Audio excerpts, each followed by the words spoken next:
네, 여러분, 새로운 한 주가 시작되었습니다.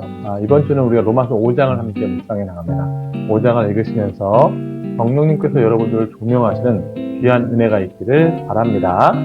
자, 5장은요, 기쁨의 장입니다. 왜 그러냐면, 1장부터 4장까지의 내용이 우리가 믿음으로 의롭다함을 받은 하나님의 의가 시작되었다는 선언이었습니다. 그 예로 지난 4장에서 아브라함을 살펴본 것이죠. 핵심은 아브라함은 아무것도 한 것이 없지만 아브라함이 없는 것을 있는 것으로 부르시는 그 믿음의 대상이신 하나님을 바라봄으로 하나님께서 의롭다 하셨다는 것입니다. 오늘 5장은 그것을 다 받으면서 시작을 하는 거예요. 그 1절에 어떻게 시작하냐면, 그러므로 우리가 믿음으로 의롭다 하심을 받았으니 우리 주 예수 그리스도로 말미암아 하나님과 화평을 누리자. 그러므로가 시작되는 거예요. 그러므로가 무슨 의미냐면, 즉 이런 지금까지의 하나님의 선언이 있으니까, 이런 하나님의 이미 결정하신 내용이 있으니까 우리는 감히 바랄 수 없지만 하나님이 칭의하시는 결정을 하셨기 때문에 어떻게 하자고요? 이제부터 우리의 삶에 기쁨이 있어야 한다는 것입니다. 그래서 1절 하반부에 하나님과 화평을 누리자. 이런 까닭에 2절에 또한 은혜에 들어감을 얻었다. 그리고 하나님의 영광을 바라고 즐거워한다. 3절에 우리가 환난 중에 즐거워한다. 그렇죠? 9절에 우리가 구원을 받을 것이다. 10절에도 구원을 받을 것이다. 오늘 보면 마지막 11절에도 역시 하나님 안에서 또한 즐거워하느니라. 그렇게 내 감정이 아니라 하나님의 의가 나타났기 때문에 우리가 이런 신앙의 기쁨이 있다는 것입니다. 성경은 우리의 신앙생활에 기쁨을 이미 가지고 있음을 얘기하고 있습니다. 왜 그러느냐?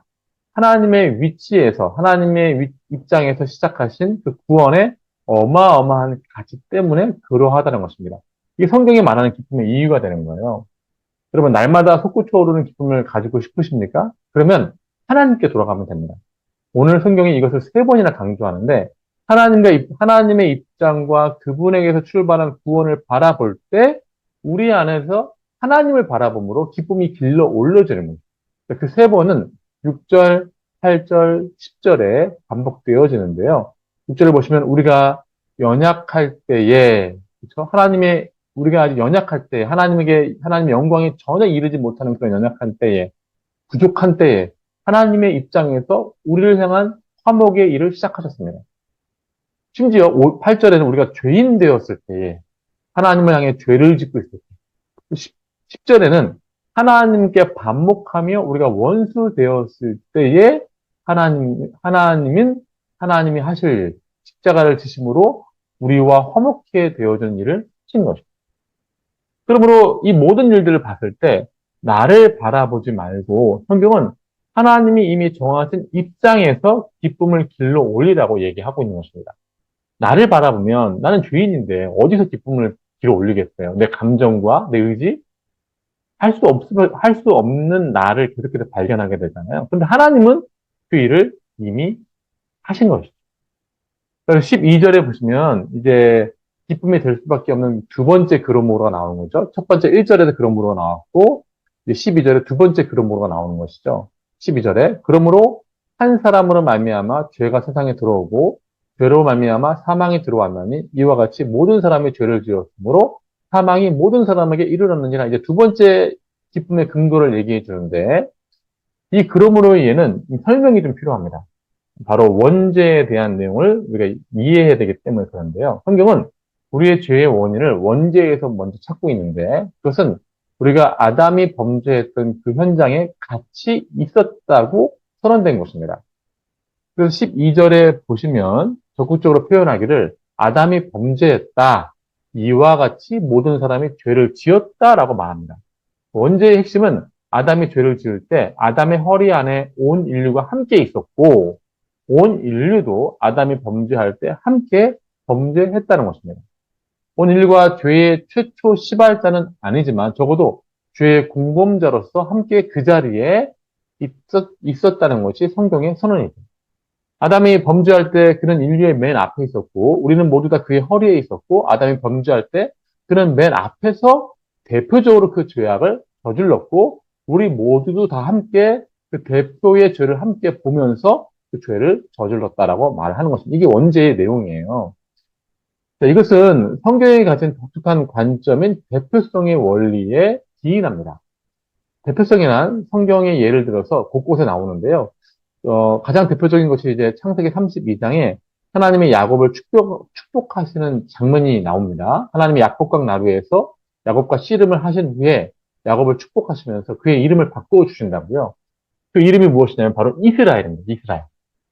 그리고 그 이스라엘이라는 이름을 가지고 있는 야곱을 앞으로 모든 펼쳐진 그 이스라엘 민족을 바라보시면서 그를 대표하여 이스라엘을 축복하시는 내용이 나오죠. 35장 11절 이하의 말씀 보십시오. 하나님이 그에게 이르시되 나는 전능한 하나님이라 생육하며 번성하라. 한 백성과 백성들의 총회가 내게서 나오고 왕들이 네 허리에서 나오리라. 내가 아브라함과 이삭에게 준 땅에서 내게 주고 내가 내 후손에게 그 땅을 주리라. 하나님은 이 야곱의 이름을 이스라엘로 바꾸시면서 이미 그 속에서 이스라엘이라는 민족, 나라를 말씀하시는 것입니다. 야곱은 이스라엘 나라의 대표로서 그 시작점에 있었다는 겁니다. 바로 이런 대표성의 원리에 따라 아담이 범죄해서 아담만 사망에 이른 것이 아니라 아담의 허리에 있었던 모든 인류도 함께 사망에 이르게 된 것입니다. 이것은 마치 사업을 할 때 계약서에 사인을 잘못해서 부도를 맞은 아버지 때문에 모든 가족들이 함께 고통을 겪는 것과 같은 것입니다. 아버지가 한번 잘못한 사인 때문에 다 같이 책임을 지고 고통스러운 삶을 사는 것이죠. 왜냐하면 아버지가 가정의 대표이기 때문에 그렇습니다. 이것이 지금 인류가 처한 사망의 상황인 것이죠. 15절에는 이게 반전된 거예요. 기뻐해야 할 소식이 전해지는데 바로 첫 번째 대표였던 아담을 대신하는 새로운 대표가 있기 때문입니다. 그분이 바로 예수 그리스도인 것이죠. 이분이 그래서 둘째 아담이 되는 것입니다. 15절의 세번역 성경을 보시면 그러나 하나님께서 은혜를 베푸실 때에 생긴 일은 아담 한 사람이 범죄했을 때에 생긴 일과 같지 않습니다. 한 사람의 범죄로 많은 사람이 죽었으나 하나님의 은혜와 예수 그리스도로 한 사람의 은혜로 말미암은 선물은 많은 사람에게 더욱더 넘쳐나게 되었습니다. 하나님은 이 아담을 대표해서 생긴 죄의 문제를 다른 대표를 통해서 해결하신 것입니다. 16절에 보시면 또한 하나님께서 주신 선물은 한 사람의 범죄의 결과가 같지 않습니다. 한 범죄에서는 심판이 뒤따라와서 유죄 판결이 내려졌습니다만은 많은 범죄에서 은혜가 뒤따라와 무죄 선언이 내려졌습니다. 이 새로운 대표는 아담이 가져온 그 범죄에서 심판이 아니라 무죄를 가져온 거예요. 17절을 보겠습니다.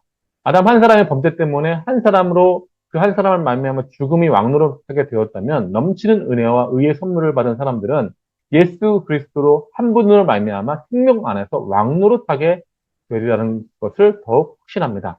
아담은 심판으로 인해 사망을 가져왔지만 새 대표 예수는 무죄 선언으로 우리로 하여금 생명을 받게 한 것입니다.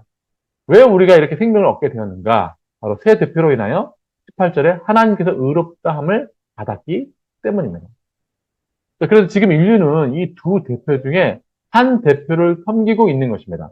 실패한 사람 아담을 여전히 따라가며 죄에게 종노릇하고 사망의 영향력 아래 살고 있는 사람이 있고 또 한 사람은 바로 21절처럼 예수 그리스도의 지배를 받아서 영원한 생명을 왕노릇으로 받고 있는 사람이 있는 것입니다.